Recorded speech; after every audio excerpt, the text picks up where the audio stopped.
Hey everyone, today I'm going to be counting down my top 10 zombie movies. I've done this one before, but I've made some changes, so it's time for an update. Before I start, spoiler alert. Please don't hate me for this. My number 10 is the original Night of the Living Dead. As much as I love this movie, I hate that Barbara is mostly useless. Judith O'Dea's performance is perfectly fine, but she doesn't really get much to do besides act distraught. He grabbed me, and he ripped at me. He held me, and he ripped at my clothes. I think you should just calm down. Oh, I screamed, Johnny! Johnny, help me! Oh, help me! And he wouldn't let me go. He ripped. And then Johnny came, and he ran, and he fought this man. And I got so afraid. I ran.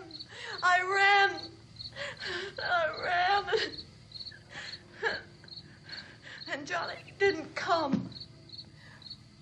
We have to wait for Johnny. Aside from that, the second act does drag a little bit. Besides that, this is a great movie. The acting is good, the music is great, and the suspense and tension are excellent. This is the movie that introduced us to the modern zombie, and it set the bar pretty high. My score is 3.9 out of 5. Number 9 is Tom Savini's Night of the Living Dead. The original is a classic and I love it, but the remake is a slight improvement. The pacing is better, the ending isn't a downer, and best of all, Barbara isn't useless. Patricia Tallman's Barbara is actually an active protagonist and feels like a real person. She's badass, but she can also get overconfident and cocky. It's like Uncle Reach. They're dead, but they're coming right for us. No, that's impossible. That just can't be. Grab him, bro. We'll throw him up and out the window.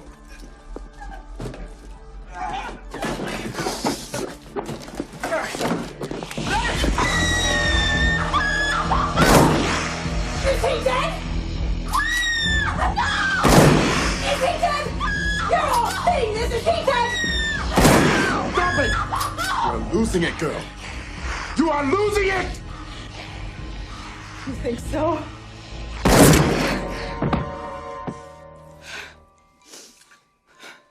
Whatever I lost a long time ago, and I do not plan on losing anything else. You can talk to me about losing it when you stop screaming at each other like a bunch of 2-year-olds. And all due respect to Dwayne Jones, but Ben gets an upgrade in the form of Tony Todd, who is still the coolest motherfucker ever to walk the earth. The remake still has its fair share of problems, and it follows the original a lot more than it does its own thing, but I think it's a more well-rounded film overall. Although, that fake body in the beginning is hilariously obviously fake. My score is 4 out of 5.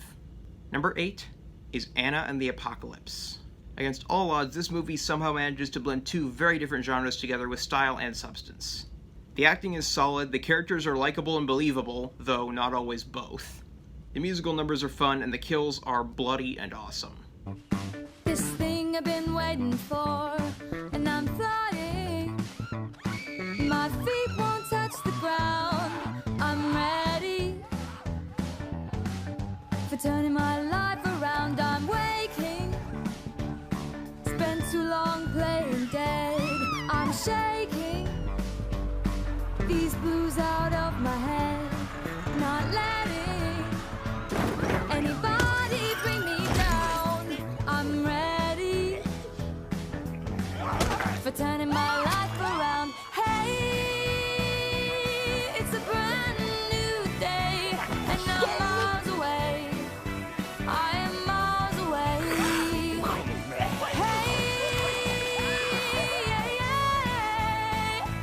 I am miles away. I am miles away, and it's a beautiful day. This is a holiday movie the whole family, well, the whole family over the age of 15 can enjoy, depending on what kind of movies they're into. My score is 4.25 out of 5. Number 7 is Zombieland. This is just a fun movie, plain and simple. The cast is great, and the characters are well defined and fleshed out, and they get plenty of development. Cinematography is great, and the editing and the music are good. This movie is funny and scary, so props for that.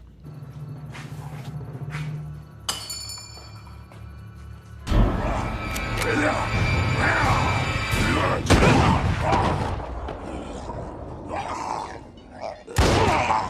do you think? Zombie kill of the week? Close, but no cigar. Zombie kill of the week goes to Sister Cynthia Knickerbocker.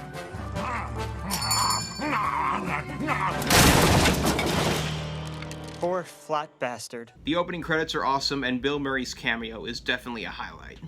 My score is 4.3 out of 5. Number 6 is the original Dawn of the Dead.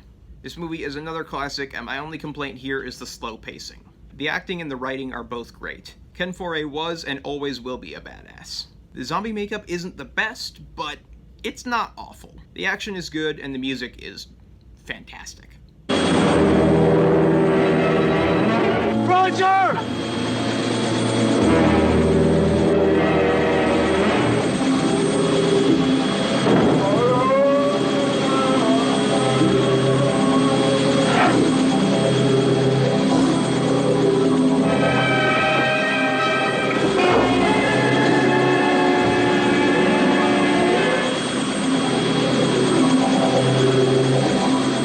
My score is 4.4 out of 5.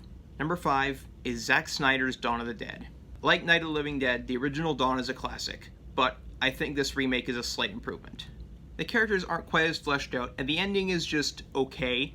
Other than that, it improves on the original in many ways.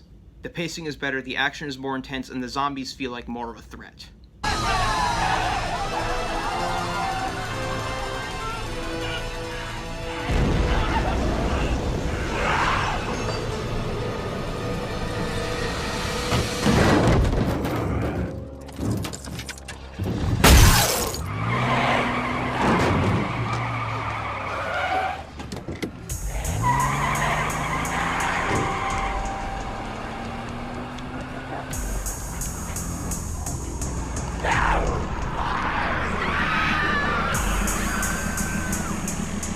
The cast is solid, and the zombie celebrity scene is a highlight.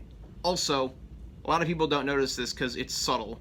Around this time, in the wake of 9/11, there were people who wanted to protest against, well, our wrongful invasion of Iraq, let's be honest. But at the time, most people were on board with it, and you just kind of had to go along with it, because if you spoke out against it, they accused you of being a terrorist sympathizer. Anyway, this movie, and many others, found subtle ways to speak out about it. Like the security guard, who starts out just doing nothing but being a dick and watching conservative news channels, but then when he gets locked up and he is cut off from his supply, for lack of a better term, he starts to realize, hey, maybe I should care about other people. And it works. I love it. So for anyone trying to say that this movie lacks the social commentary of the original, you're right. It has different social commentary. My score is 4.5 out of 5. Number 4 is Shaun of the Dead. Edgar Wright is a genius, and this movie is proof. It's not really a zombie parody, because it doesn't poke fun at genre tropes. It's just a zombie comedy, and it knocks it out of the park. The acting is solid, and the writing is the usual amount of great I've come to expect from Edgar Wright and Simon Pegg. Well, now what? I'll have to get more stuff. What's in the shed? I don't know, it's locked. Why is it locked? It's always been locked. Well, you know, we're gonna... Oh. No, that's the second up I ever bought. No!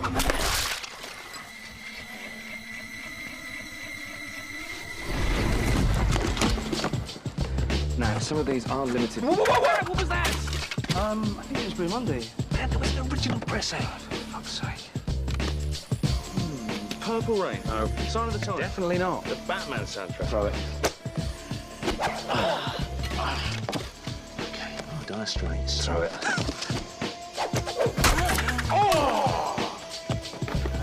Oh, Stone Roses. No. Second Coming. I like it. Oh, Sade. That's Liz's. Yeah, but she did dump you. Oh! Oh, fuck, there's some guy in a shed. You said it was locked. The comedy is consistently funny, and the soundtrack and original musical score are both dope. The action is also pretty great, especially when the hits line up with the music. Also, this movie has a rare example of a Deus Ex Machina that actually works when the so far absent military shows up to save the day. My score is 4.6 out of 5. Number 3 is Army of the Dead. This movie starts as a heist in zombie-filled Vegas and spends the next 2 hours descending into madness. How I wish wish that there were more than the 24 hours in the day. Even if there were 40 more, I wouldn't sleep a minute away. Oh, there's blackjack and poker and the roulette wheel, a fortune won and lost on every deal. All you need's a strong heart and a nerve of steel. Viva Las Vegas! Viva Las Vegas! Viva! Viva! Watch out, Elvis! Las Vegas! Army of the Dead is pure Zack Snyder. No source material, no interference from WB, just his vision. Literally, since he served as both director and cinematographer. Zack Snyder's cinematography uses a lot of shallow depth of field, and in a less talented director's hands, it would feel cheap and overused, and the shallow depth of field means that anything in the foreground is in focus and anything behind it is way out of focus, and it gives the whole movie this very ethereal feel to it, for lack of a better word. The writing could have been better, but it's still pretty great. The characters all have strong motivations, and the leads get plenty of development. Dave Bautista gives one of his best performances so far, Tig Notaro steals the show, and the rest of the cast is good if not great. Also, the CGI that they used to replace What's-His-Face with Tig Notaro is fucking fantastic. And also kind of a slap in the face for Warner Bros. And Justice League with the mustache, because like, oh my god, you could have done so much better if you'd actually cared. The characters don't always make smart decisions, but they do make understandable and believable decisions. The action is great and the kills are brutal in the best possible way. My score is 4.8 out of 5. Number 2 is Day of the Dead. Right off the bat, this movie has the best nickname for zombies in any movie. Dumb fucks. It also has the best makeup, acting, and kills of the original Romero trilogy. The acting and writing are great, and I absolutely love the ending. The main reason this movie is so high is Bub. Hello, Bub. Here are some toys for you. Some nice things for you to play with. You remember them from before? From before.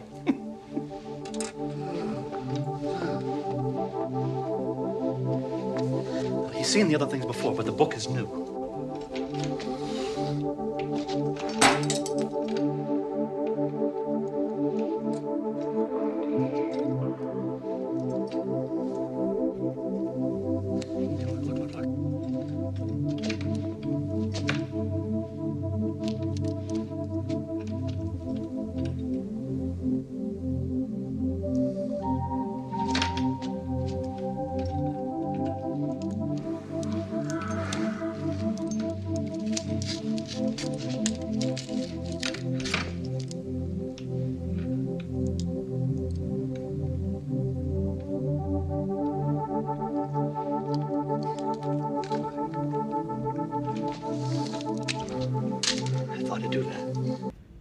What an absolutely fascinating concept that zombies could eventually return to something resembling normal human existence.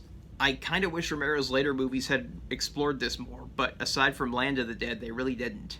My score is 4.9 out of 5. Finally, my number 1 is Train to Busan. This movie is a modern masterpiece. I haven't seen any other movies from director Yeon Sang-ho, so I don't know if this is a fluke or if this is the level of quality he normally delivers, but he created something special here. The acting is solid across the board. The characters all feel like real people. And, you know, you actually care about them. The zombies feel like a threat.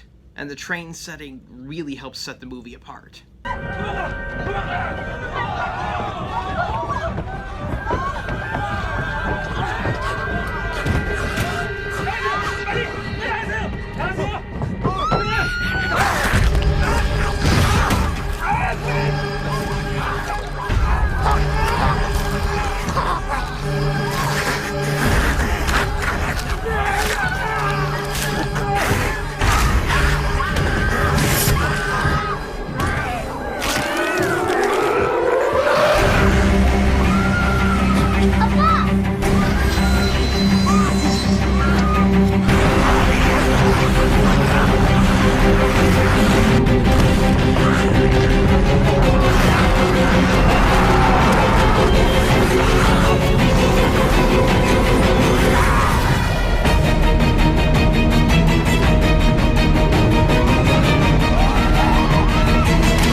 Also, that ending is just...